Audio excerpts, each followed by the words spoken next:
Wow, that happened. I think it's hitting me now. So if I get it out of the way, we probably won't have to deal with it again during the episode. Go quick. Go for it. All right, I'm gonna go hop on a conference call, everyone. That's exactly what's happening right now. Don't ask any questions. Whatever Chad and Dave say, well, I'm gone. It's not true. Josh is a great guy. Yeah, I know. I love him. One of the people just think he is the best. So welcome to the podcast. We're about to get started. Josh had to take a quick call. Sorry that I'm eating, folks, but he's doing it now, so we won't do it later. Yeah, I did not get to eat dinner. I haven't eaten in like 9 hours. Oh, it's a long time. It's a long time. All right. So for those of you that are just tuning in or that will be watching this later, here it is. Here are the names. I'll put in the hat. They're ready to be pulled out. There's lots of them in there. I suppose if you pause the video, you might see if your name's in there or not. But everyone's entry has been written down and cut out by hand by me and put into the Mario hat. Because nothing says PlayStation like Mario. And Drake hat or anything, so. True. Do you ever wear a hat?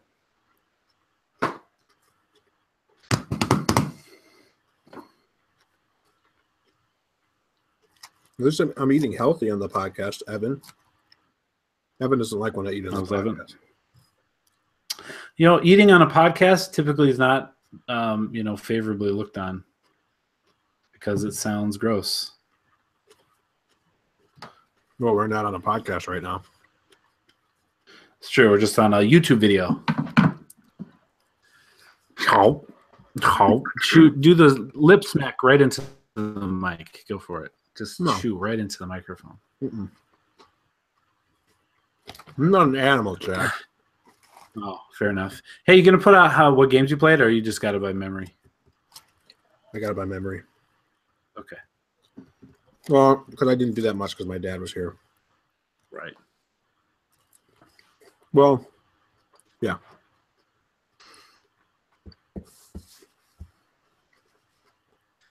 So this is the benefit of the YouTube video, YouTubers. Sorry, this is why we don't have a lot of views. Well, because yeah, I tried. I tried to get done as soon as I could. And I'm really hungry.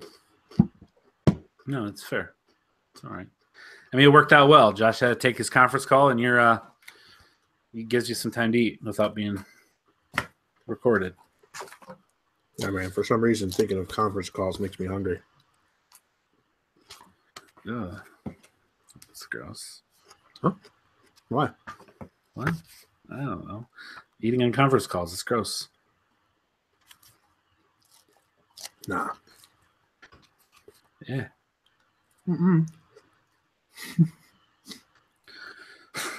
It's good stuff. This is good content. Good content being created right here, ladies and gentlemen. Hey, you want to find out who wins that PS4? You got to go through it, right? They're like, no, we'll just skip to whenever it's going to happen. No, yeah, when is it going to happen? Well, unless they're watching live. If they're watching live, then they don't know. Okay. Ladies and gentlemen, I apologize for the impromptu conference call. My business associates do not respect my schedule and or personal time. So it's rude. Real rude. Yeah, it is. Why didn't they just want to do a call? It's always a conference call with them. They always want to get London on the line. London. Yeah, it's just it's a whole thing. Anytime, they feel like anytime they feel like getting things moving, they can just, schedule a conference call, and I'm just going to drop everything and go join. And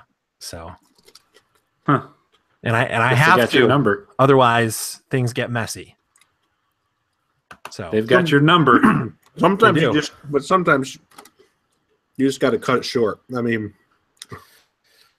I have had to, I have had to cut a few short from time to time.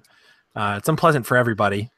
A lot of things get left unfinished. A lot of times they don't appreciate, but you just got to push it through, cut it off, say you're done. Yep. Then sometimes you have to revisit that though, later. Yeah, exactly. Sometimes you have to circle back and then just kind of finish things up, and then then it's even more unpleasant than it would have been if you had just kind of just taken care of everything in the first go. So especially at Raptor. And then sometimes when you're knocking doors for True Green in the rain and you sneeze, voluntary muscle spasms. Yeah. All right. Well, we're ready to go here at the most unexpected times. Audio. All right, we got Audacity ready to go. Good. Yeah. Dave? All right. In 3, 2, 1. Welcome, ladies and gentlemen, to episode number 144 of the South Dakota Gamer Podcast. This is the big one, folks. It's the giant, the big kahuna, the large one. We're giving away a PS4 this episode. What? There it is. Okay. Yep. There it is. Chad, you wrote. I had a whole thing. I had a whole thing I was going to do. I was going to be like, guys, listen, I know I don't always have great ideas. The two-way petting zoo was a disaster, but listen, I have a good one. I think this episode, we should give away a PS4. Yeah, you should have. We should have talked about that beforehand. We could have just. I was going to let it be organic. I figured you would introduce us like you usually do, and then I would just kind of throw it in there. Well, I'm giving people what they want to hear, and they want to hear what we're doing. They want to hear the PS4. I get it, but I feel like you stole my thunder a little bit, and I'm good at that. Chad is going to have to retract. Definitely the king of stealing thunder. That's right. That's right. All right, so the folks, the gentlemen you're hearing speak, along with myself, are Dave Mann and Josh Owens. We're going to get into the podcast. I'm just going to give you audio listeners. I have a Mario hat for YouTubers. It's upside down because inside are all the names of all the entries, of all the contestants. And here you go. That's the names being shuffled around. We're going to pull one name out of that hat during this episode to give away the PlayStation 4 to. We're going to send it to you. Be sent via Amazon. It'll be real nice, real free. They'll have a controller in there. It's a 1 terabyte PS4 Slim. And someone will win that before this episode is over. We're real excited to give it away. Yeah, we are. I'm real excited about this. I have real mental goosebumps. Yeah. Really? It's very warm in my house, so I don't have real goosebumps, but I have mental goosebumps. Interesting. I got to say, I'm very impressed with how our giveaway has gone. I've been very excited and very happy to engage with all of the people that have taken part in submitting their entries and chatting along with us and conversing along with us and giving us all of their, especially the last, couple months of this thing. People really started realizing, oh yeah, they really are going to give away a PS4. Let's hurry up and get as many entries in as we can. And I felt like we were very good about providing ways to do that and making it fun. And I'm proud of us, guys. Yeah. We did a good thing. Well, it's a big deal. I'll tell you, I'm proud of the way you guys somehow kept it a secret from me all the way until just the very end. Yeah, we're good. I don't know. I appreciate you wanting to surprise me along with the listeners, so that we could get a live kind of feel for how the listeners are feeling. I'm very excited. This is crazy. I'm surprised. But that's great. Let's do it. Let's give this thing away. All right. We will definitely do so. However, that's not going to happen quite yet, folks. You're going to have to stick around because we've done 143 of these episodes. And the Patreon money and the giveaways are to increase the audience for this podcast. So hopefully, maybe we've gained a listener or two over this giveaway that maybe will stick around about video games. That's what helps us out. We want to help you out by giving away a PS4. What would really help us out is if you just download these podcasts and took a listen. and or view on the YouTube channel once in a while. So let's get into what the podcast is and begin with what we've been playing. And who's that brought to us by this week, Dave?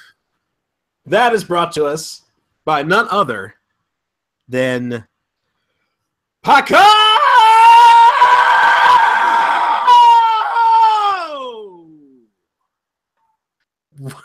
Wow. Special one. I think special Dave took a episode. conference call in the middle of that scream. If I'm not mistaken. That was real loud.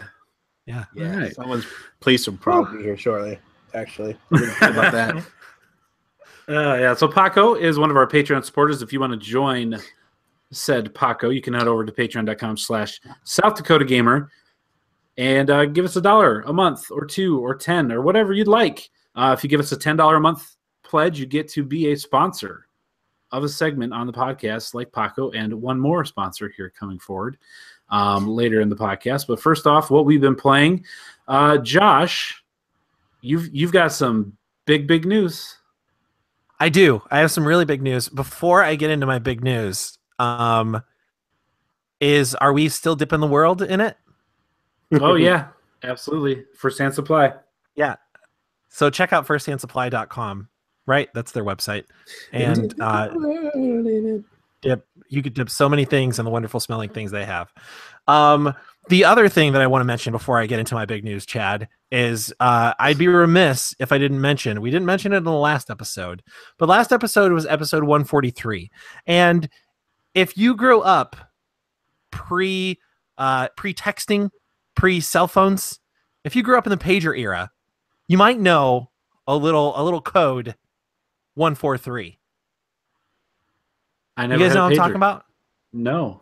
Oh man. Information? 143. No, it's I love you because 1 letter, 4 letters, 3 letters. 143. Oh. You guys never did that with your No. your high school sweethearts and whatnot? What have you? I just Oh, no. well, last That's new to episode me was the today. I love you episode, and this episode is the I love love episode. So there you go. I love. Man, I really thought that more people would connect with that. Maybe our listeners will. I thought you guys would know Scores what of I'm them talking about. that have. All right, well Yeah. we can cut that because now I feel dumb.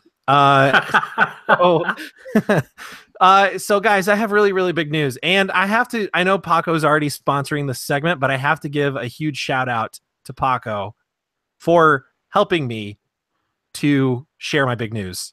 As you all know, I think I'm a huge fan of the game Fallout 4, the entire franchise, really. And when it came out, I was very excited. Spent a lot of time playing it. Since our recent photo contest, I have jumped back in. Paco inspired me to jump back in. Cool. And so I've been playing it. And the peskiest trophy I think I've ever tried to get is the Benevolent Leader trophy in Fallout 4. If you're not familiar, you can build settlements in Fallout 4. It's sort of like Minecraft, but in the Fallout universe. And so you have settlers in your settlement, and the Benevolent Leader trophy happens when you were able to get 100 happiness rating for your settlers in your settlement. And I had been trying for a very long time. I'd been stuck in the mid 90s. The highest I ever got was 98. It would go up and down. Couldn't figure it out. I was reading all kinds of stuff on IGN and other websites. Couldn't get it. And I was like throwing, like people say, like just throw decorations everywhere. People like decorations. So I was like throwing rugs down. I was throwing paintings on the wall. What else was I doing? Oh, slot machines. I was putting slot machines just all over the place, and clinics and all kinds of things. Couldn't get it. So I reached out to our good friend Paco and I asked him for some tips. He gave me a tip and it freaking worked. Nice. So I popped the Benevolent Leader trophy on Fallout 4. Probably the hardest trophy I've ever gotten. Definitely the hardest trophy in the game. So I am well on my way to a Fallout 4 Platinum thanks to Paco. That's awesome. So Nice, how man. many more do you have left after that? Do you have quite a few trophies still to get, or was that one of the last ones? No, I'd have to check. I have over half for sure. Okay. But I'd have to check and see what percentage I am at. I mean, I really enjoy the settlement portion of the game anyway. It was just annoying to like I recall try and figure out why the 100 happiness wouldn't happen. So as stupid as this may seem, I've actually since popping that trophy, I've actually since spent quite a bit more time just building my settlement. Like it seems like I end up like I jump in and I'm like, oh, I'm gonna progress the story, and like I'll do a couple missions and then I end up back at my home base eventually because I have to like drop stuff off or whatever, and it inevitably just turns into me like adjusting things and building more things and like tearing something down that I don't like and then finding new stuff that was in an update and like building that, and so it just turns into me like building my settlement. I don't even necessarily need the rest of the game. 56% of the 64% of the main game trophies. Okay. And then I've got like various amounts in the different. I got the season pass, so I have various amounts in the different add-ons. But yeah, so I'm very excited. That's all I played. My my in-laws came in Saturday afternoon.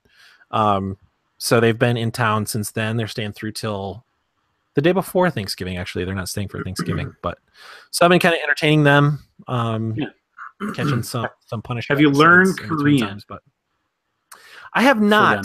So like anything you know so, hello you know some. Yeah, so I have a much harder time speaking it than I do understanding it at this point. Like I'm picking, like it really does happen. Like when you're around it enough, you start to pick up like on context and like, so what's happening in certain contexts, and like you start to like recognize sounds. So a lot of it, like I can generally follow along with the conversation. Like I generally have an idea of what they're talking about. But I still have a really hard time speaking it. If anybody's wondering why Chad just asked me about Korean, my in-laws are Korean. Cecilia's Korean, and so they really only speak Korean. They speak a little English here and there, but pretty much just Korean. So we actually I bought on Kickstarter a while back. They're late to production, which is normal for Kickstarter, but we bought this thing. It's like a translator, a Bluetooth translator. And it comes as a set of two. So one person wears one, the other person wears the other. And then it connects through an app on your phone. So when they speak, their translator picks what they're saying up, transmits it through my phone to my translator, and it'll translate it into my language and vice versa. So I bought a set of those, and we were supposed to get them before the wedding, and they were late to production. So they're shipping them out, I think December 8th or something like that. So I should have them hopefully before the end of the year. That's handy. That'll be like it. I mean, the idea seems cool. We'll see how well it actually works, like in real life. But it like anything would help at this point, because they're like my father-in-law, especially, is like really like he's sort of a funny guy. Cool. Like even just at this point where we have like very little like verbal communication, he's still funny. And so like yeah, we like joke around and stuff. So like I can't imagine how much more fun that's going to be when I can actually like talk to him. So, yeah, I'm excited. That's neat. Good. Yeah, so Fallout 4 is all I've been playing, and I feel very accomplished getting that trophy. Very cool. All right, Dave, how about you? I have been playing a few things, but my dad came in town for the weekend, and other than what I played when I was on the podcast last week with my kids, which was just a little bit more of the same, Super Mario Odyssey, some Modern Warfare, Call of Duty World War II. Lots of fun on that stuff. I played some more of the Assassin's Creed Origins. But then this week, when my dad was here, I put in a little bit of MLB The Show 2016 and said, Dad, we're going to play a game. And when I was a kid, my memory, some of my earliest memories of playing Nintendo was my dad. I don't know if it was called RBI Baseball or if it was MLB Baseball or something, just baseball for the NES. It was my dad used to play me in it all the time, and my dad was never ever the kind of person that would let you win just because you're a kid, ever. He would, run the score up like ridiculous. My dad, his favorite thing to do would be when I'm pitching, would be to get the bases loaded, and then he would just steal all the bases. And he'd play pickle, back and forth pickle. Like he'd make me throw until I couldn't catch him, and he'd steal the base. He'd do it with all the bases, even home, all the time. And then sometimes when he'd get a grand slam, I'd expect him to like bunt to get the bases, and he just hit when he'd get bases loaded, he'd hit a grand slam instead of bunting or whatever. So I got this one, and I'm like, all right, remember all this time, Dad, when you wouldn't let me do it? I said, this button is swing. This button is hard swing. This button is just to make contact. This button is to do bunt. This button is to do the drag bunt. This analog stick does it. I'm like showing him all these buttons. And then I was like, here's the basic stuff. So we played a game. I was the Detroit Tigers. He was the what's the Phillies? This is the Phillies, right? Yeah, Philadelphia Phillies, yeah. So that's where he lives now. So we played that, and I got up pretty quick. It was like, I don't know, 5-2. He ended up he did hit a home run. But we played in like the old I'm gonna forget what it's called, but it's one of the classic stadiums that's been knocked down. It was like knocked down in like the 60s or something. It was the one stadium that was super, it had a special name. It went super far back, and at the foul poles it was very narrow to where you could hit down the line, and it was a very short home run because it wasn't as deep as the outfield was. And the outfield was actually on a downslope. They said like in real life, like if you were in the dugout, you could only see outfielders from like the midsection up because the field sloped down so far. And like if they ever missed a ball, it would like roll forever into the back. And the upper deck actually had a roof. It would hang out over top of the field on the left side. Like there are plenty of times where balls would fall down in normal baseball diamonds. They'd fall down and you could catch them on a foul ball. These ones would fall into the stands, like where you'd normally be able to catch them, where the field is still, So it was like a terrible field. I forgot what it was called. But a lot of things happened there. I think the shot heard around the world happened there. Which is one of the home. I can't remember. It's the Yankees. The beginning of the Revolutionary War. Go on. Yeah, exactly. Anyway, it's a good thing we have Josh here this week. To make a long story short, I did beat him, but I kept throwing the balls everywhere he'd swing. He was like, I was trying to. Then he started bunting all the time. I'm like, Dad, come on, man, it's not gonna work. There's a couple times where he would bunt and I would throw him out, and then a couple times I threw like over the pitcher, or I threw over the baseman one time and he got to one base and he was like happy about that. But I did beat him, so it felt good. So take that, Dad. And then other than that, I played some Star Wars Battlefront 2. I started the campaign. Excited to get into it. I got basically just a little bit past the title screen. There's kind of an introduction that you play. Then you go to the title screen, and then you go to another part of the war, which I guess it's not really spoilers because we know when the story starts and everything, but I haven't gotten off Endor yet. Actually, no, I did. I just got into space. Man, it's really cool. You hop into the TIE fighter, and you start going around, and they're like, my first mission was to take out the Corvettes that were flying around. I was like, gosh, man, it's so cool. I made mistakes 3 times in a row of flying right into the Corvette and just exploding because I wasn't paying attention. I was so enamored by the visuals. I wasn't watching where I was going. First, I'm like, all right, I'm going to go right into first person view, pilot view, because it's so cool, man. And I smashed into the Corvette. I'm like, spatial awareness is difficult. I can't do that. So then I went to the other one, and I'm like flying around, and I'm like trying to shoot, but I'm like so close and to get the angle, and then I clipped it. And I'm like, man, I can't do that. And then another time I was like, okay, I'm going to leave this alone for a second because I see other guys flying around and targets. I'm like, ooh, like a shiny thing. And I spun around and I slammed into like the Star Destroyer. It's like, gosh, I got to remember there's stuff everywhere.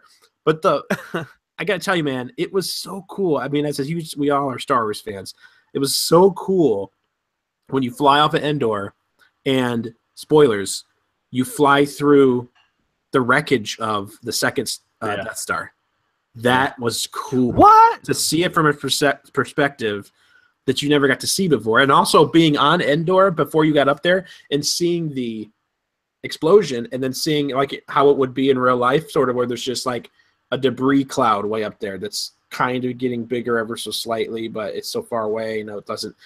And I was kind of wondering if they're going to like talk about like what was going to happen to the planet, but they were planning on evacuating the planet, so I don't know what the effect would have been, because that's always been one of those, those arguments. Like, well, all the Ewoks died because the Death Star blew up their planet. Basically, it rained radiation, or not radiation, but debris all over basically meteor showers that would destroy the planet. Whatever. Anyways, really good. This has nothing to do with the story.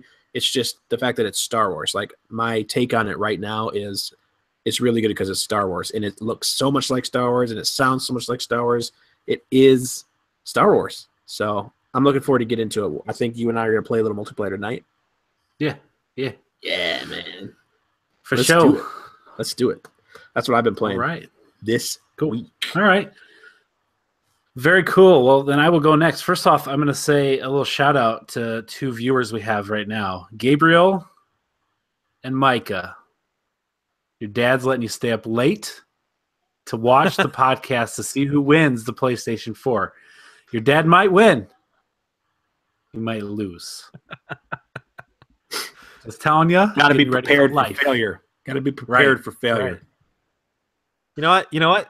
We're just going to say your dad loses. That'll get you ready for life. Whoa. But seriously. Dry those tears, boys. No. So, yeah, thanks for watching, guys. So what I've been playing, I played some Call of Duty. As Dave mentioned, we played that a little bit last week. I'm playing more Assassin's Creed, and that game is beautiful. I'm starting to get into the story. It's a really big game, so there's a lot to do, and I finally feel like I'm getting into it, like I'm enjoying being in there and kind of understanding what's going on. And then also I played Mario Odyssey some more. I mentioned last week that I did roll credits on that. I've been collecting more moons and finding even new areas after finishing to go do, and really cool, amazing things involving some paintings similar to a Mario 64 and some real cool stuff there. And then I did also play some Battlefront 2. And we're going to talk about Star Wars Battlefront 2 here in the news quite a bit in EA. But before we do that, that was for Gabe and Micah. So dumb. Or maybe it was for Josh. I don't know. Oh, but I'll take it. So Battlefront 2, I played the campaign. I finished the campaign. It's about 5 hours. I think I did it in 3 different sittings, a couple hours at a time. And as Dave mentioned, 100% correct. It's the atmosphere and the environment and the sights and the sounds are Star Wars. I remember talking about how Battlefront, the very first Battlefront, not the very first, but the prequel to this one, just looked amazing. And somehow this one looks better. On the same system, right? But it looks fantastic. Like the draw distances, flying through the debris. You have a couple other things that you end up doing and seeing that are just, the environments are great. It just looks awesome. You feel like you're in the movies. And I loved it. The story has been getting a lot of flack from the game's media. And heard a lot of people say that it's like fanfic has been written. And it doesn't really feel like a good story being told in Star Wars. And I'm not going to spoil anything on the podcast here for the story, but I'm just going to say that I wholeheartedly disagree with all those journalists saying that it is not good. I think it is. I think it's very good. I can understand that it's not perfect. There are definitely things in it that feel a little jarring, and maybe they jump. And again, without any spoilers, there's some misses in there for sure. But I think for me, having been so invested in the new canon of Star Wars, made this game feel more important to me. I read the prequel to the game, Inferno Squadron, so I knew of Iden, and I knew of Del and Hask, and actually they had one other teammate that didn't make it out of the book. So I was invested and connected to those characters already. And then the way they played through the story, I thoroughly enjoyed. So maybe at some point we'll talk spoilers. Maybe on the Star Wars Rant podcast that Dave and I are on, we'll do some spoilers on that one if we can get all of us get the game completed. But when it comes to canon and Star Wars canon, this adds more to that canon in a good way. I'm glad to In hear a that. good way, yeah. I've enjoyed it. I thought it was very good. It definitely is short. I was wanting more for sure, and maybe a little bit deeper. But I enjoyed what they did. I enjoyed the decisions they made and the little side avenues that they took, which you'll see if you've played it. And I enjoyed it. I thought it was a great story, a lot of fun. So that's all I'll say about Star Wars Battlefront 2. As far as me playing it, I did dip into the multiplayer, and it's from playing Call of Duty. It's a different game. It's a different play style for sure. So it took me a little while to kind of get used to how you play this game versus other shooters. So, but I am looking forward to playing that a little bit more tonight. So that is all we've been playing this week. More Battlefront stuff to talk about next week. That's going to bring us into our news that you can use if you so choose to do so. By our other good friend and Patreon supporter, Papa Andy. All right, so EA. Yep. Let's talk about. First of all, let's get a good news thing out of the way from EA. EA is teasing here in the last week a new unannounced action-adventure game. They had a call that did some earnings things on it, and I didn't write the guy's name down. But the studio that is being headed by Jade Raymond, Motive, they are making a game, and it's already been announced. This isn't brand new, but what was said is brand new. So this game has been announced. I think it was announced at E3 or before, and it's going to be an action-adventure game, and the guy on the call said it's going to have never-before-seen gameplay ideas. And it's coming out the fiscal year 20. So I don't know what that means. That's all he said, but never before seen gameplay ideas. I wasn't going to do this because maybe under embargo, probably most likely, but this is the South Dakota Gamer Podcast, and we break the news here. Okay? Yeah, that's okay. I've heard through some reliable sources that these new, never-before-seen game ideas is simply something like in GTA 5, GTA 4 even maybe, GTA 5, you've got your cell phone. You can pull up your cell phone to use the web. You pull up your cell phone to call different people, contact, text, join multiplayer matches, and everything. They really like using the cell phone like you would in real life to do things in the game. Well, in all of the new EA games moving forward, this game's just going to break it. Anywhere in the EA game that there is an ATM machine, you can go to it. You can pull out money that you use from your account that's real and buy loot boxes with it right there on the spot in game to where it now makes sense.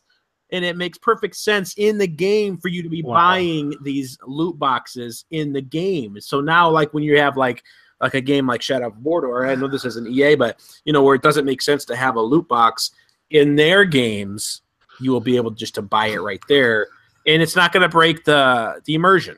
It won't break the immersion. You just connect your account to the game, and you go to the ATM in the game, and you put in your PIN number. Yes. And the money you take out at the ATM is actual money that comes out of your account. Yes. Even games like even Sony, I heard might be learning from this in games like Horizon Zero Dawn, because it is in the future. She can find old technology and use her little, what's it called, her little focus to enact the machine, and she can work the ATM machine and get money to buy loot boxes. Isn't that crazy? EA is like, it's breaking these things to where it can be used, and they're not greedy. They're not. They said they're going to let everybody use this development idea, so every game can have loot boxes. Dave, the sad thing is, if somebody rolled that out in a game, people would freaking love it, and it would totally work in our game. It would totally work. Wow. I was gonna say the new gameplay idea was you just pay $50 more and you get the end of the game. You just buy it again. Just get the credit. You get the final. You just pay immediately all the way through the. Yep. Yikes! All right. Well, look forward to 2021, seeing what this new gameplay footage is. And Sorry, Chad. gameplay I know you're trying to start off on a positive note. Yeah. We're just a little salty. We threw it down on the ground and we kicked it on the side a couple times. So, EA. So we've talked in the last 2-3 weeks about all the loot box stuff. We talked about Star Wars specifically in Battlefront 2 and the loot boxes and the star cards. And then last week talked about the credit cost for heroes like Vader and Luke, taking 40 hours to unlock each hero. And right before we did the podcast, they brought the totals to buy those heroes down to 15,000, which I will say I've played 4 or 5 matches and I unlocked Vader. So it wasn't that difficult to get to the 15,000 credits after being the campaign, which you get credits for that as well. So they did all that, seems like they made it easier to get to some of these more difficult, heroes that you want to play as. And then literally my son and I, we went and saw Justice League Tuesday night. And then as soon as Justice League was over, GameStop said they were handing out the game at 9 p.m. So we went over at 9 p.m., 9:15. We picked up the game. I walked in. There was not a soul there except for the manager. I'm like, oh, did everyone cancel their pre-orders? No, it's just Brookings. He's like, no. Yeah. Okay. Fair enough. It's just South Dakota. He said he said actually they just had changed it to the 9 p.m. pickup that day. And then he also said, did you hear the news? I was like, what, that they're bringing down, the cost or what? He's like, well, yeah, that, but the news that just came out. I was like, no. He's like, they got rid of all microtransactions in the game completely. Like they removed everything from the game. I'm like, what? He's like, yeah, apparently they decided to temporarily remove all the crystals that you can spend money on that would actually be able to buy loot crates. And they got rid of all of it completely. It's gone. I was like, wow, I had no idea. So we bought the game, we picked it up, brought it home, started installing it, and I'm starting looking up exactly what's going on or what happened. And sure enough, come to find out, they decided almost at the 11th hour transactions from the game completely, and they do say temporarily. And it appears rumors started right away, but since then, this is obviously since Friday, and tonight is Monday, there has been collaborating sources saying that apparently Disney, someone at Disney, maybe Bob Iger, but someone at Disney did contact someone at EA, and some kind of conversation was made or had to the point of, we got a big movie coming out here in a month that has a Star Wars name on it, and they were not too pleased with all of the negativity that has been attached to the Star Wars name here in the last few weeks. And perhaps after some suggestions from Disney, EA decided to take them back, to take them out in order to rework them. Now, they will be bringing them back. You will be able to spend money in the game, but they're going to rework the system, try to make it work out better for the consumer and make it not be so pay to win, and that type of thing. So that hasn't been, as far as I'm aware, completely confirmed that Disney actually did contact them. But I've read numerous reports from different journalists that say that they have numerous sources saying that is the case. What do you guys think of that whole thing? I can definitely see that being the case, and it makes me feel two different ways. I like it and I don't like it. Here's the reasons. I like the fact that they can basically call, like a licensed property, can basically call a developer that is handling their licensed property and have some sort of say or control over something like that. Right. The scary thing, and it's more of a comedic scary thing, but still, Disney is one of the most powerful things in the universe right now. They are buying up everything. They've managed to get their hands on everything that is the it thing right now, and they are just basically a giant wrecking ball that can just smash or demand whatever they want from anyone. And that's much dare we say, the Empire? I mean, come on, man. Mickey's wearing a Darth Vader mask. It is crazy. I mean, it makes a lot of sense, right? It makes a whole lot of sense. And if anyone is going to make them change their minds, obviously the public wasn't. Now, the public definitely played a part in it, but changed it to a degree up to this point, but maybe not. They couldn't have pushed them that far, possibly. I think via Disney. I mean, like, here's the thing: I can understand. Like, I can totally see somebody from Disney being like, "Look, you guys are already, because you know this, they're already, even if they did everything above board and made all of the consumers happy with their decisions, they're going to make a killing because they have the rights to the Star Wars games." Yeah, of course. Battlefront was going to sell astronomically regardless of microtransactions. Even people that are fed up with microtransactions, the majority of those people are still buying the game. They're not going to not buy the game. There are probably some that are boycott, but the majority is not going to do that. They were going to make a killing regardless. And this is really a bad look on, to quote Josh, I feel, bad look on EA for finally by somebody that really can affect their money and say, look, you just look greedy. You're already going to make so much money. The fact that you have a Star Wars game and now you're putting all these microtransactions into it and people are upset, and we are less than a month away from launching this movie. So I don't know what you have to do right now, but take it out. I mean, I don't think anyone at EA would be able to be like, nah, I think, that would not be a wise move. Regardless of the fact, I think it's good for gamers. I do think it's good for gamers, and I would say people did make this happen. There's no way Disney calls EA if people aren't upset. Well, yeah, that's what I just meant. That's if that's the story. I just that's what meant actually without happened. Disney being as interested in the fans' opinions as they are versus EA that obviously was not interested. Yeah, they don't care. Wanted. Without Disney, the fans, it did not look like EA would have done anything. Right. Yeah. But I think this is a great like, it's freaking video games. So, like, at the risk of sounding like, you know, a Braveheart movie or something. Yeah. Like, it does $1 million. I think this is a great movie, or this is a great moment for gamers. Like, and think about it this way. If this does come out to be verified as true, it's a very going backwards now on the saying, it's a very good look for Disney as being the avenue that made that happen for the gamers. I mean, for us to look at them and be like, thank you. You are somebody that could do something about it, and you did. That would be, I mean, someone over there is smart. I mean, they're obviously brilliant people over there. Someone over there had to have seen that and said, look, we tell them to stop. This is a good look on us, and it's not going to affect the movie, blah, blah, blah. Yeah. And they just go with it. So I can totally see it. Yeah.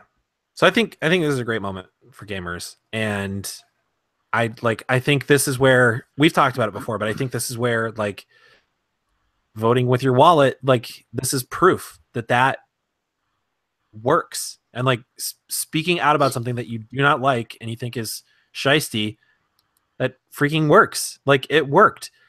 And you could actually argue that, yes, they were going to make a killing on Battlefront 2 either way, but they so far have made less on the launch of Battlefront 2 than they did on Battlefront 1. Battlefront 2 is not selling near as well as Battlefront 1 did. And that's with a story mode, which is the thing everybody was asking for in the first one. So you could argue that them doing this actually lost them money. For sure. I think it has. So, like, I know they were probably hoping to make that up in microtransactions and then some, but I think in the long run this is going to end up losing them money. So I hope it's a cautionary tale to other developers. But EA especially, like, freaking cut it out. Like I've said it before, I don't have a very high opinion of EA, and, like, this is just further. They've been in the news for bad reasons lately, for sure. And Josh, I don't know if it's just because we're talking about Star Wars, but whatever you had in your hand looked like the hilt of a lightsaber. Oh, it is. Oh, okay. So a couple things. I was telling Chad before we jumped on. I've had Star Wars fever lately. Like, I cannot wait. I have, like, a year, 2 years is 2 years is what I mean, is too long to wait for a mainline Star Wars movie. And I cannot freaking wait for it to release. So I've been, like, setting out all my Star Wars memorabilia. I found my lightsaber. I knew we were going to be talking about Star Wars on the podcast, so I have it ready. Just to prove I'm a huge Star Wars fan, I cannot like a developer even when they make a Star Wars game for other reasons other than Star Wars. Yeah. So I don't know, man. I talk about it all the time, but I think hey man, here's a question. People voted with their wallet. So here's a question. We're going off the rails a little bit here. But what happened to that lightsaber? Does Luke still I mean it blew up the green one? I know. Blew up on the Death Star. But Ren had Vader's helmet. So it's got to come back. Where's the green one? It's got to come back. I'm doing what I said I wasn't going to do, and I'm speculating. Yeah. You got me. In the trailer. So my other question, bringing back to EA, I don't know how EA's contract with Disney is for the Star Wars license, but they have that license. They've paid money to be able to make the Star Wars games. They canceled the one that they were going to do there. I can't think of the developer all of a sudden. They closed that, canceled that game. They've made this game, but with all the negativity that's come with that, they've got the Titanfall game that they're going to be making, or the Respawn guys that are making the Star Wars game that they now own that studio. If they mess up anymore, or maybe because of this one, what are the chances when their contract is up, Disney's like, yeah, you know what? We're going to give Ubisoft a chance, or we're going to go with, XYZ developer instead. Thanks, but no thanks for the renewal. What if Microsoft or Sony gets the rights? It's console exclusive. That crossed my mind, That'd but be tough. I feel like they wouldn't ever do that. That would be awesome for whichever console owner, but it kind of steps on what we just said about Disney really wanting what the fans, because that would alienate a lot of people. But it has crossed my mind, like, what if, to your point, Chad, like, what if this is such a bad screw up for EA, or like something, just one other thing happens, like what if they do take it and like give it to like Naughty Dog or something? And I know Naughty Dog is a PlayStation developer, like esque developer, and be like, hey, like, take a shot. EA obviously couldn't handle it. Like, don't screw it up. Yep. It makes me for the first time think, well, maybe they, it's not guaranteed that they keep this contract. And speaking of Disney doing something like that, Disney has cut ties with Gazillion Games, who's the developer of the MMORPG Marvel Heroes Omega, which just came to the consoles here this past spring. They had a contract with Gazillion, a contract with Marvel before Disney purchased Marvel.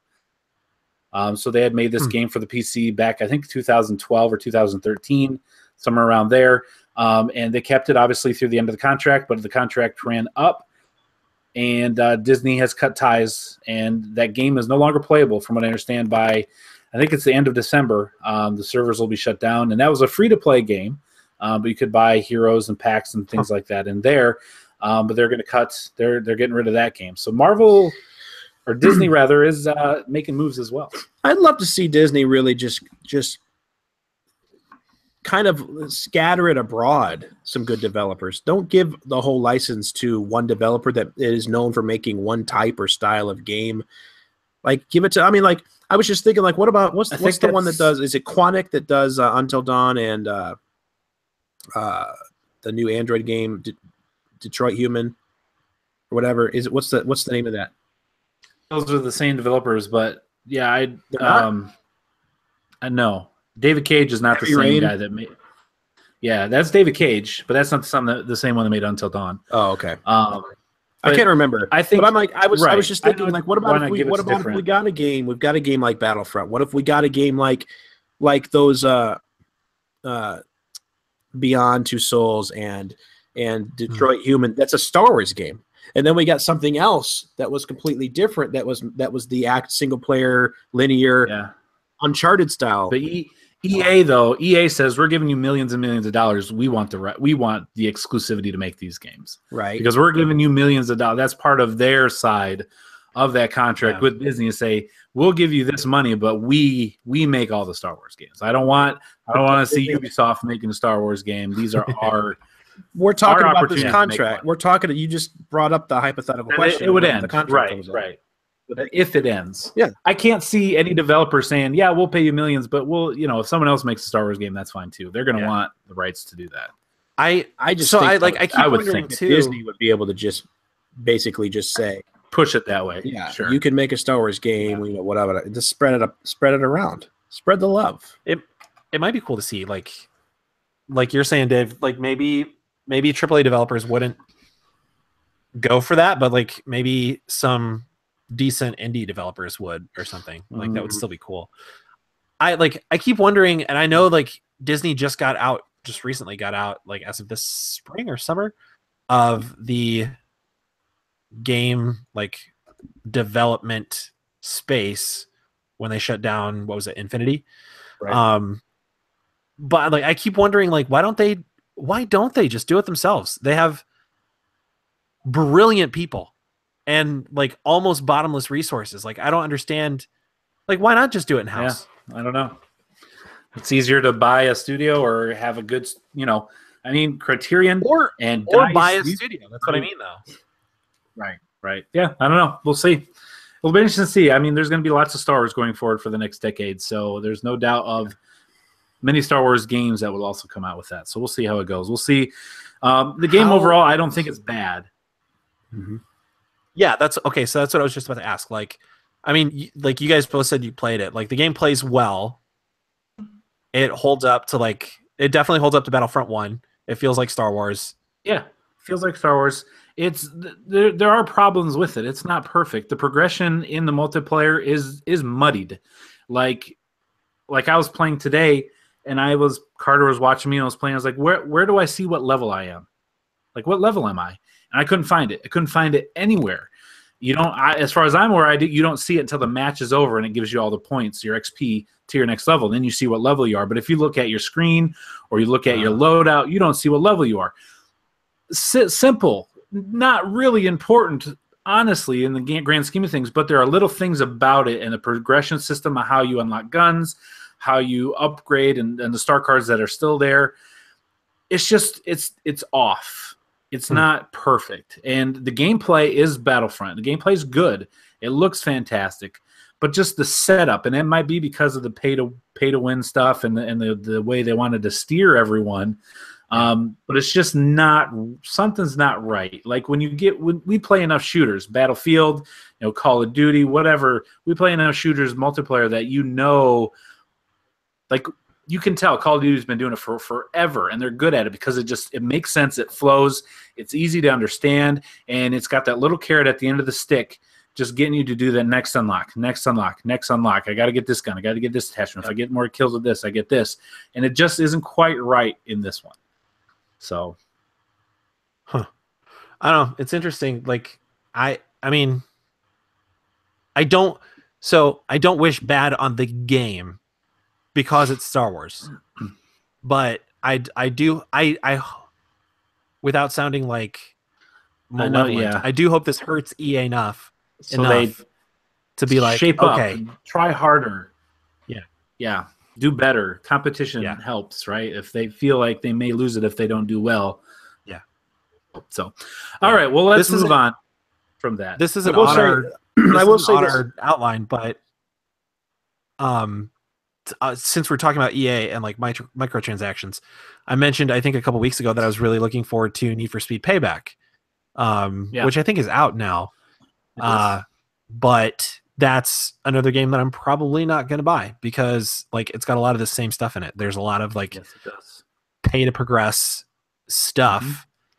And from what I've read, like it's also not really a stellar game. So like it doesn't even sort of make up for it in the gameplay. So it seems like their whole mindset just as a company is like geared towards this. So hopefully we see a shift, but yeah. I thought it was interesting that like those two games came out around the same time and they have a lot of the same elements. I wanted to leave this topic on this tweet I just read. It came out this morning, but it's from Brian Altano over at IGN. I saw that. He said, Devil's Advocate Star Wars Battlefront 2 review. He says, I played for 20 plus hours. I've unlocked every hero. I've spent $0 on microtransactions, parentheses, literally can't right now. I've purchased 0 loot crates. I'm regularly first, second, third, or fourth on my team. And he says, I'm really enjoying it. And then someone says, well, a counter to that is they're going to turn those microtransactions back on and really sucker punch enough people into miss the part for now. He goes, well, I doubt it, first of all. He says, upgrading your star cards doesn't make you a god or anything. And by the time they add microtransactions back in, I'll have played the game for probably 100 hours and gotten everything I need out of it. I mean, so there's yeah, a way but that's not to the look people at that it. haven't started playing yet. People Well, that won't start till Christmas or whatever. I mean, there's a lot. Yeah. Hopefully, when they rework it, it'll be less predatory, less pay to win, but more cosmetic. Maybe they change it completely, and it has nothing to do with star cards. I mean, they could do a lot. They really could. So, hopefully, they do the right thing. But we're gonna move on from Star Wars Battlefront talk for probably the rest of this podcast. I can't guarantee that because I don't know the future, but I'm gonna guess that's probably it for this week. Let's move into a couple more news items here. GameStop. A couple weeks ago, we talked about the Game Pass that they're going to be having, where you can rent games $60 for 6 months. You can borrow as many used games one at a time as you want, and the last one you have out at the end of the 6 months, you get to keep for free. I know Dave made a trip into GameStop and asked about this shortly after it was supposedly live, and all the employees had no idea what he was talking about. And then a couple days later, of GameStop puts out a press announcement basically that says, we've decided because of a couple things we weren't sure internally we're going to work out, we're going to suspend that program for the time being. And anyone that has already prepaid and gotten a game, we're going to refund them their money and give them a used game for free. So sorry about that, but it's not going to work out. That's bummer. Surprising. I think we were all super on board with that idea. Mm-hmm. When we talked about it, like when they first unveiled it. Do you think it had anything to do with just how many people were looking to jump on the idea? Do you think they had the merchandise isn't really the word I'm looking for, but the stock to be able to support that? I mean, because basically for an entire month, you can get as many. I mean, you always bring the game back if you switch it, but if you have 10, 15, 20 people at your store that does it, that's 20 games that are gone. And they come back and then they keep the last one. I mean, there's also the idea of people that just are jerks and decide, I mean, they're always going to get the $60. But right. I guess that kind of covers it. But still, I mean, they're only getting $60 out of each of those people. And their games are kind of fluctuating back and forth for the whole month. I don't know if that's, I'm trying to think of the reasons why they would have said no. It's hard to say. I feel like that might have a lot to do with it. If you think about it, like some of those used games definitely cost a lot more than other used games. So depending on the games people are renting, it could be like a $40 used game. Well, yeah, they even said, I mean, the game that versus like a $20 used game. Right, the game that comes out on Tuesday and then someone who beats it or doesn't like it turns it in Friday, you can take that game home. Mm-hmm. So I feel like a lot of it could have to do with that and like the fact that maybe their demand was higher than they expected. But even that, I feel like this would have to be set per store, and like maybe this is where they didn't want to get in the weeds, but like I feel like you could set per store like a limit on the amount of subscriptions that are active at any given moment. And if people were interested, you could put them on a wait list or something and then like just rotate them out if somebody like cancels their subscription or just defaults out of it or something. So maybe that's like a lot of extra like detail work they didn't really want to get into, but it seems like maybe they weren't expecting the amount of demand they had for this. Because they had cited that I seriously would have considered it. Mm-hmm. They had cited that some of the issues were the being able to track everything that's out. I mean, like a library system or a video game rental system, being able to track. I mean, you had to be Power Up Rewards member, so it's not like you had to have that card, you had to have that investment, but I think their system wasn't capable. I mean, that's what they said. Yeah, that's probably investing in a whole new system that would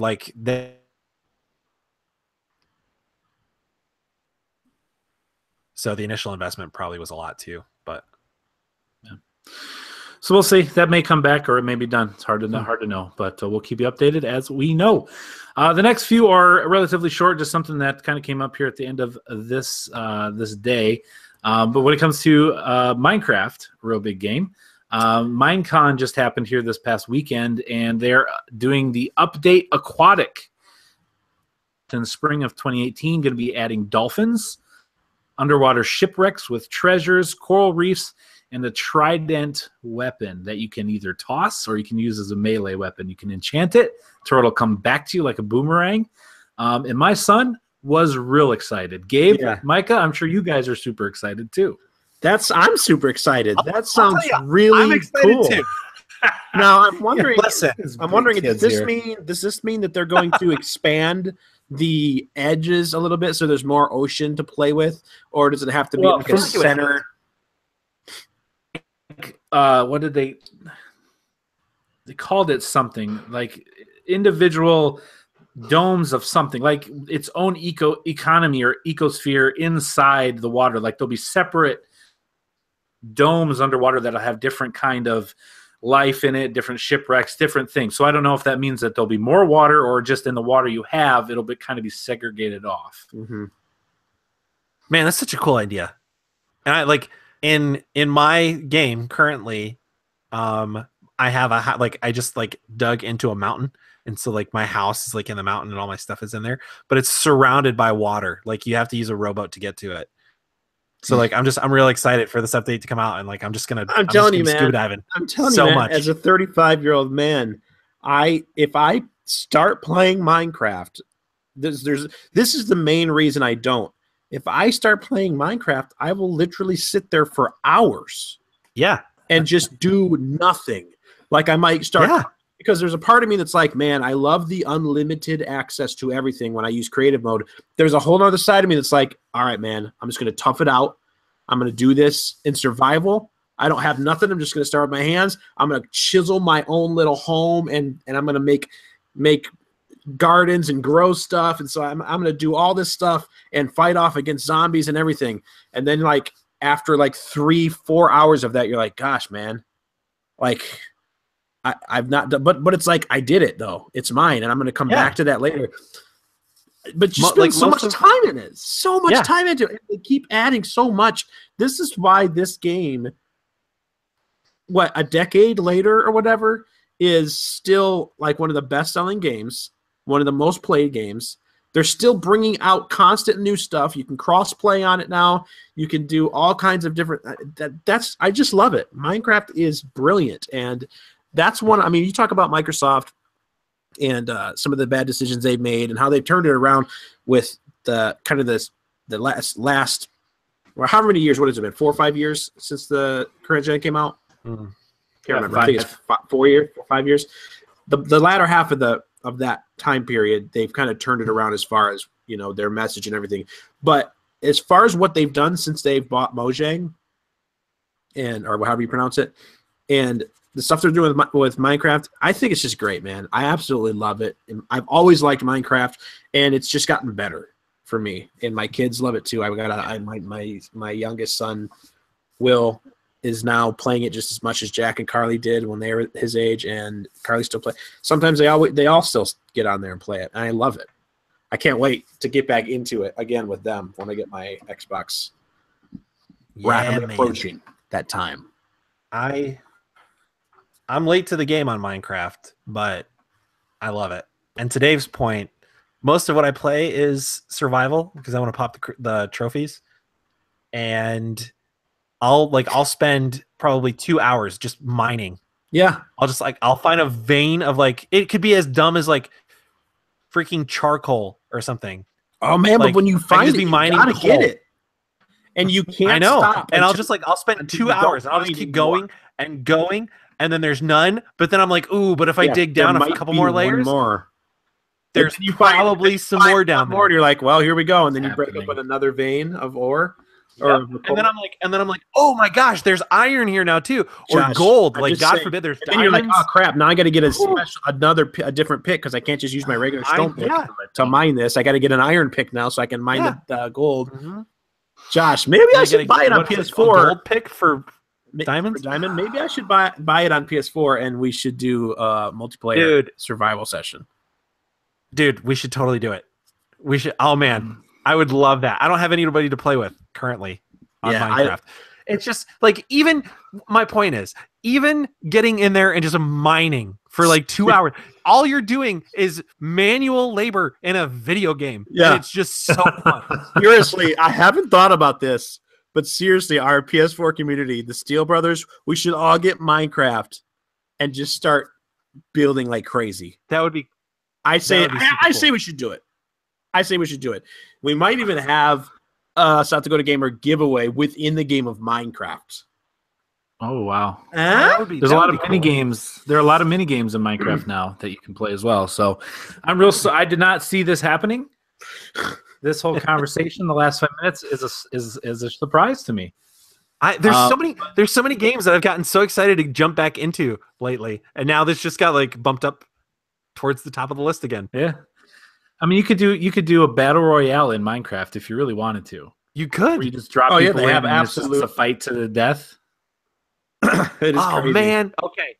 Look, all right, Steel Brothers Chad, we could build an arena. We could build an arena. Oh my gosh, it would take us a while, but we could build an arena with like different types of castles to defend from each other, and all kinds of different secret passages. We have to do this. We could build, we got to do. We could build a big, huge prison and just fill it with zombies. And it's like, all right, out of these 5 people, you got to make it through to the other side of this prison with all these zombies. And if you get through, you get to the chest at the end, and it's got all this stuff in it. Oh, that's fantastic. Yeah, we got to do this. So Update Aquatic coming in 2018. Minecraft, real good. That's apparently. What we were talking about. All right, moving on to something else that might be real good. Mario, you love him, you know him. They're making a movie. I think it's a movie. Now, for the longest time, you would say making a Mario movie, and I'm kind of like, I don't know. But when I read the first half of this thing, I had that reaction. When I read Illumination Studios, maker of Minion movies, I thought, you know what? I think they can do it. That could work. So yeah, it's an animated. It'll be an animated movie, being made by Illumination, which they made the Despicable Me movies and the Minions standalone movie. They've done a lot of other things as well. But yeah, so. Supposedly, Charles Martinet, who is the voice of Mario since like the early 90s when Mario first had a voice, he will be reprising the role of It's a Me, Mario, but in the high-pitched Italian does. So yeah, there's no like time frame where that's happening, but they're in talks to doing that. I mean, you see Nintendo making a game with rabbits in it. You see Nintendo having a theme park being put down there, and Universal, they're expanding a little bit and collaborating with other people to make things. So another Mario movie that's actually animated and probably, hopefully, better than the first movie. Well, it doesn't take much. I'm going to tell you right now. I'm a little disappointed. We're not going to. I was going to say I'm disappointed we're not going to get to see Bob Hoskins reprise his role and redeem himself as Mario. I'm sorry we're not going to get to see a gritty, just grungy 80s version of Mario in the real world. But no, I had the same reaction. Eddie Valiant. Oh no, a Mario movie, and then and then Illumination. Like,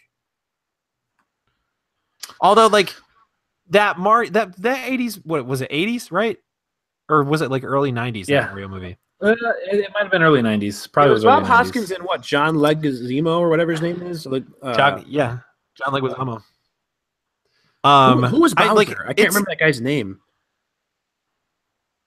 Man, but that movie was crazy. I mean, I was gonna say it's great in its own weird way. Yeah, it is. It is. But it is weird. Like, it's a terrible movie, but I have a lot of nostalgia and love for it. Where'd those boots come from? That was just a movie idea, right? They never had those boots in any of the games, did they? I don't remember. I know in one of the Mario games, I think there were a pair of boots you could get that made you jump, but I don't think they were Mario magnetic 3. boots. Well, you could get in the boot. Yeah, in Mario 3, you could get into like a big boot. But they put on like those boots. They were like magnetic boots that let you walk on the ceiling and stuff like you could in what's that game? Ratchet and Clank. Okay. Yeah, it's not gonna be like that. It's gonna be animated. So we'll see if it's good. We'll see what the plot will be. Will the characters talk in the movie? Absolutely. Well, they have to. All right. I don't know why you would two more bring things real quick. Voice actor. Well, he doesn't really say a whole lot. So he could say, it's a wahoo. It's a me. And I mean, what else does he say? Whoa, whoa, whoa, whoa, whoa. Yeah, but He doesn't say much. But in He those really video doesn't. games, they only do that because a lot of the dialogue is just in text. Are they going to do that in the movie? It's true. I mean, they could. Yeah, they're just going to get their phones out and text to each other. What if they actually pulled out 2017 phones and texted? Yeah, in the game. And what if in the movie they had microtransactions?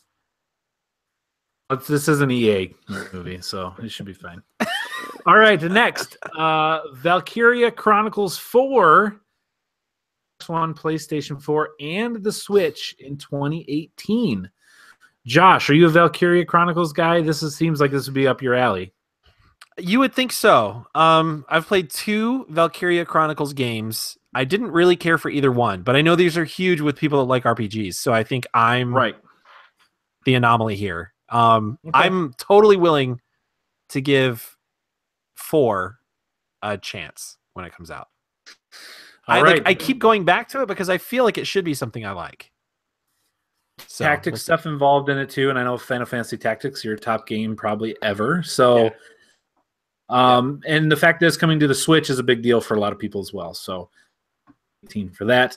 And then finally on the news this week, Rainbow Six Siege, real big game. Lots of people like it. I'm kind of that maybe we need to get into this game. I would. I would if you did. Announced. It's going to bring 8 new operators, 2 new maps, and there's a rumor of some zombie stuff being part of it. Oh, wow. A couple of the operators have hazmat suits as part of their thing, and then one of the maps has some toxic type goo stuff connotations to it. So a friend of the show and nephew of mine, Hunter, quite a bit. And so he actually said this last week. He's like, I think you'd really like it if you got into it and tried it. So I bet you could pick it up pretty cheaply these days, and there's a lot of content there. So that's coming out. I didn't put a date down, but I think they just announced it. Must be early next year that's coming. That's a game that when it came out, it kind of hit some bumps in the road, but they really turned it around, and they just keep pumping out support for this game and new stuff for this game. Like the continuating or consecutive player base or whatever, people that keep playing this game, from what I understand, is really good. Yeah, it's really big. I know my brother really likes this game. I would pick this up if we had a few guys that wanted to play. This was one of the games I was the most excited about. What was it, like E3 2015 or 14? Yeah, it's just one of those games that, for me, the way that I play, it's one of those games where if I'm not playing it with a bunch of my friends, it's not going to catch me. Like I've played it. That's how I feel. I've played it, and the gameplay and everything about it, like I like, but it doesn't draw me to it as much as if, like, okay, 5-6 guys, however many they're on a team. Yeah, we're gonna play this tonight. Like I'd totally be in 100%. It's just I've gotta have that. Yeah. So yeah, if we get some friends that do it, I would totally be in. I'd do that. So. All right, cool. Well, there we go. Minecraft and Rainbow Six Siege, the games that we're going to play for 2018. All right, well, that's going to do it for the news this week. Up till today, we had no new releases to announce to you. However, today we got a new release coming up real soon. Dave, why don't you share with the class what the new release is coming up? Yes, on November 22nd for your cellular device, also known as a mobile phone. You will be able to get Animal Crossing Campout on the 22nd. Yes, so that's the Animal Crossing game that Nintendo's putting out on the mobile phone. It's been in Australia for a few weeks. It sounds like if you like Animal Crossing and like, building your house and putting, remodeling and things like that this could be a fun game to play. Okay, I'm going to embarrass myself here, but betwixt the two of you, give me a elevator pitch of what Animal Crossing is.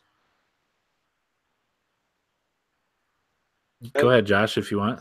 I have only ever played Animal Crossing a little bit on the Wii, but I don't think I got Animal Crossing New Leaf. Animal Crossing New Leaf on the 3DS is their most recent title. It is basically you are the mayor of this new town. Is to get people to move into your town, and the people that move into your town are little animals, and they have their own personalities, they have their own likes and dislikes, and you have to do things to to get them to like where they live, to like what the town is. You will get fruit from trees. You will pick weeds in your town. You can catch bugs. You can go fishing. You can sell things to get money, and then you can buy things that will go in your town. You can get a real nice fountain. You can put a bridge over a river. You can do things to increase the What about over potential troubled water? I mean, because or calm, either way. Okay. And you can get people to come in. And the time, okay, the time of the day that the elevator actually ride's done is the same in game. So when it's 8 a.m. real time, it's 8 a.m. in the game. Sometimes fish can only be caught at 11 at night, and you have to play the game at that time to catch these special fish, things of that nature. So can you manipulate the clock of the console that you're on to manipulate the game? On the 3DS, yeah, for sure. So interesting. That's the elevator pitch. It's a long elevator ride. But Empire State Building, I guess. I mean, it wasn't quite that long. It's not even really that tall of a building. There are many taller buildings that would take longer. Although elevators in those buildings tend to be pretty quick. Yes. So I've gone to the top of that building. All right, that's all the new releases for this week. We're just about, folks, to the giveaway. You've almost made it. Yes, we've made you work for it. You've had to listen to this podcast. Maybe this is your first episode ever listening to it, and you just want to know when we're going to give away the PlayStation 4, for crying out loud. You may have even said, how do I win this PS4? I'm so sorry. You missed out on the entries over the last 6 months. We are simply drawing for the winner this week. If somehow you have not learned how to use a listening device that can just forward to where you want, I'm sorry, but I hope you've enjoyed the show so far. This is only a small sample of how good these shows typically are. We're going to get right through it real quick. A couple topics that I wanted to bring up. So we made it so far. Yeah, I've been preparing for Game of the Year, right? As we're getting down to the end of the year, I've gotten my list. I have handwritten games that I've played, games that I haven't played, and it got me to think, are there any games for you guys, and I can give you mine first, are there any games that came out in 2017 you really have wanted to play? Like, it's been on your list, you really wanted to play it, but you just haven't gotten around to it for whatever reason. And now that we're coming down to Thanksgiving this week, right? And the year is almost over. Maybe you're worried that, oh man, I don't know if I'm even going to get to this game now, because we have so many really good games that we do have. So if you do have anything like that, what is it? What do you think you'll get to it? Are you going to get to it? What's your thought? For me, I wrote down, I've got like 8 games that came out this year that I want to try. I'm just going to give you my top one because we're already, over an hour in the podcast tonight. But the number one game that I have not played that I really want to, and I'm a little afraid I'm not going to get to it, is Nier Automata. I played the demo when that came out, and I was like, wow, I think I would like this game. And then a bunch of other stuff came out. I never went back to it. I listened to a lot of gaming podcasts, and there are a lot of people out there say that this game is fantastic and needs to be played. There are multiple endings, not in a way like Tell endings or even The Witcher multiple endings. You get through the ending A and you start back over at the beginning, but it's a separate game experience. You'll go through the same areas, but the ending will be completely different. And I think they go A through, I want to say there's like 26 different endings to this game. Some of them are you die in the prologue, and that's ending, E, and that's an ending. But there are some really good ones. And from hearing people talk about it, it sounds like this is just fantastic game. And it's supposed to be on good sale on Friday for $25 at GameStop. And I may find a way to pick that up that day. So mine right now is Nier Automata. How about you guys? Dave? I'm sure that some of mine are on your list too that you didn't go through and list, but one of the ones that I think I will get to, but I haven't been able to hit yet is Cuphead. Because I don't have my Xbox yet, but I am planning on getting it before the year's out, so I'm sure I'll probably play that. Okay. Another one was the name of it's slipping me. It's the other game from now the developer's name is Alienation, Dead Nation, Resogun. Matterfall. Matterfall. Yeah, I played Nex Machina, which was kind of a sleeper. It came out of nowhere. We didn't know. They announced that Matterfall was coming out, and I was really excited about it. And I was like, man, because I loved Resogun, I platinumed it. I was really loved that game. And then all of a sudden, Nex Machina came out of nowhere. I was like, well, that's cool. So I started playing that, and then other things happened. Matterfall has come out, and I have not gotten it yet. I've got to play it yet. So that's another one that I'm really looking forward to playing. And then probably, so I don't take up too much time, I do want to play The Evil Within too. And I'm not sure if I'm going to buy it or what. I probably will try to rent it because I do want to play it. And I was wondering, Chad, is Prey on your list? Yes, that's one that's on my list. Okay, because that's one I think you should definitely play. I feel bad because I was using my GameFly subscription at that point, and so I got the physical copy, so you didn't get to play that. But it's really good. It's really good. But knowing your love for BioShock and some of the other games that you like, I think you would really like it a lot. So I hope you get to play it. Some good ones. How about you, Josh? There's a lot on my list that I want to get to. I would say the biggest ones. So Nier was on my list. I played the demo as well. Really, really liked it. I love between like third person side scroller, and then like whatever you call like the ship, whatever you call that with the ship flying and like it's sort of 3D but sort of not. So I like the seamless sort of switch between all those several different games in one. So that's on my list. Neo is on my list. Obviously, I'm on board if there is a Samurai Souls-like game. I'm definitely going to want to check that out. And then I would say, like, maybe tied for third place would be like either Outlast 2 or Evil Within. Oh, man, I haven't done Outlast 2. I forgot. So, yeah. So I know Outlast 2, I don't think it came out this year, but it's been on my list for a while. Right. I don't think did it? I don't know. Maybe it did early this year. A game, to be honest with you. Dude, I still remember Chad the first time he played Outlast. Once he got to the basement, he was done. Once this video, I mean, that was rough. That section was rough. Oh man. Oh yeah, it was. Especially when you run out of your camera down there, it's like, okay, no, how is this even Why am possible? I doing this to myself?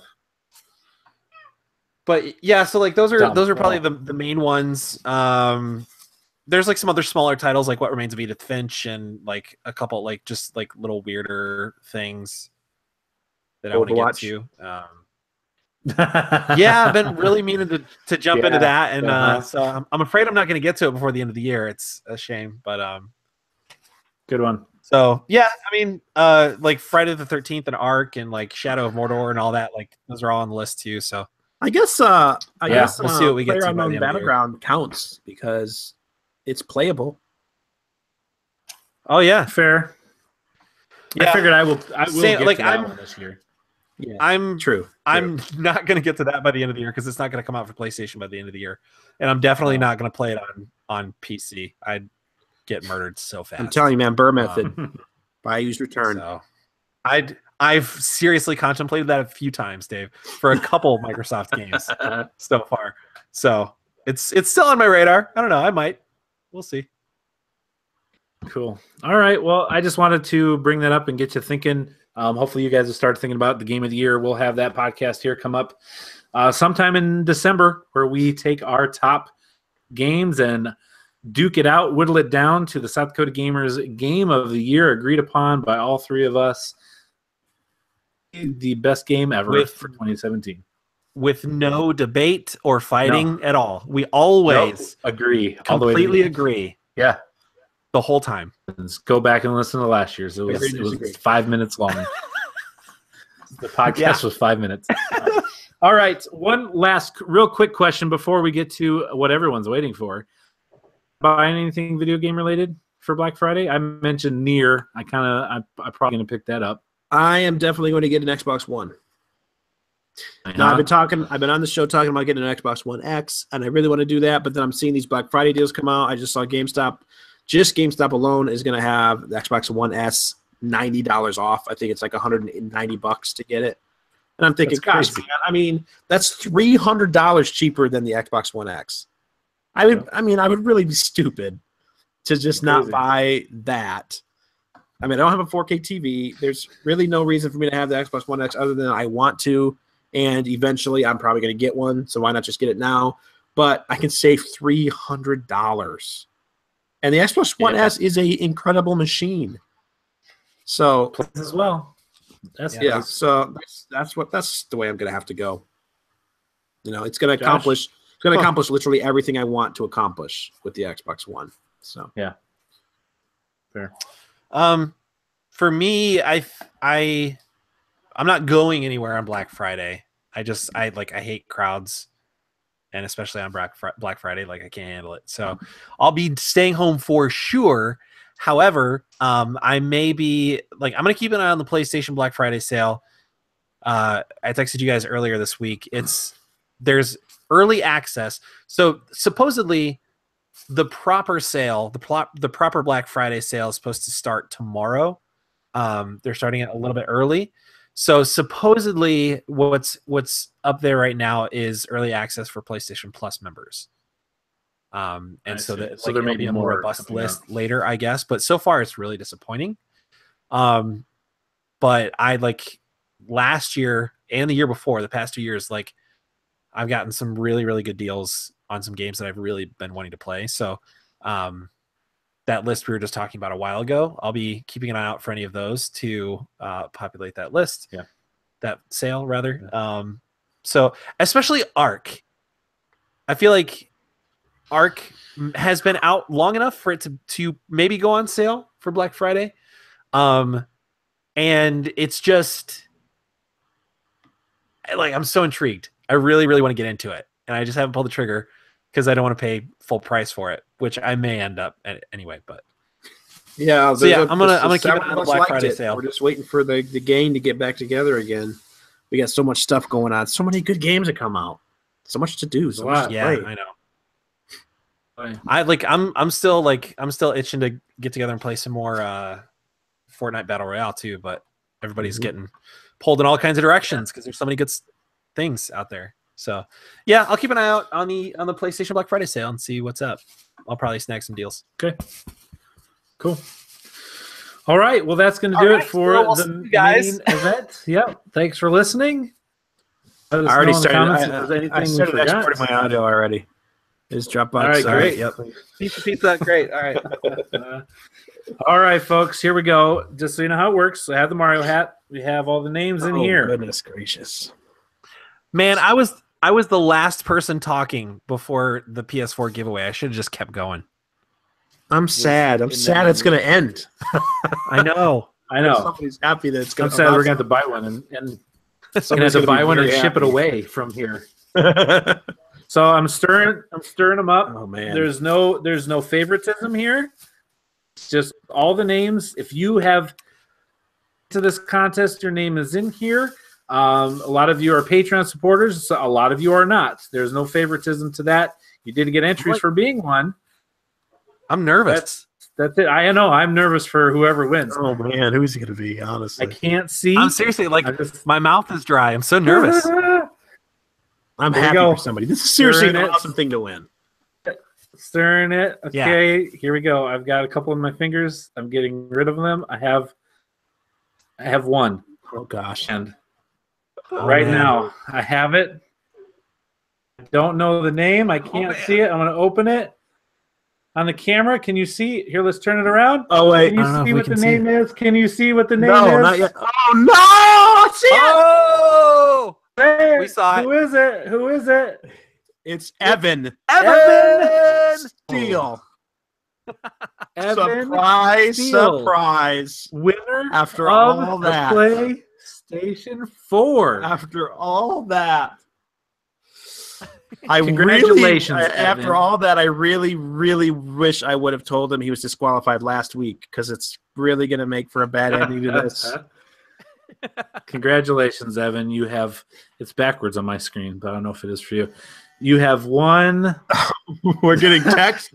You have. We're live. We're receiving text response from other watchers and viewers. They are. Congratulations, Evan. It was completely up to chance. We have from Monday, November 20th, until Monday, November 27th, before the podcast begins recording next week, to get us your address. I don't care if you think I already know your address. You need to contact us. Don't let arrogance stop you from getting this prize. Yeah. Now, let me say this, folks, listeners. Every single one of you had numerous, bountiful opportunity to make entries into this thing. Some of you did. Some of you had 20 plus entries. Several of you did. Lots of people that I'm very happy entered. I wish everybody could have got one of these things. I do feel like I need to say and bring up the fact that Evan's been along for the ride from the very beginning. Yeah. Patreon supporter number 1. And look at it this way, everybody. Evan's been supporting us $10 a month, right? $. I guess we shouldn't have said that. Sure Maybe he didn't want us to know how much he's been supporting us. $1 million a month. Yeah, so many times.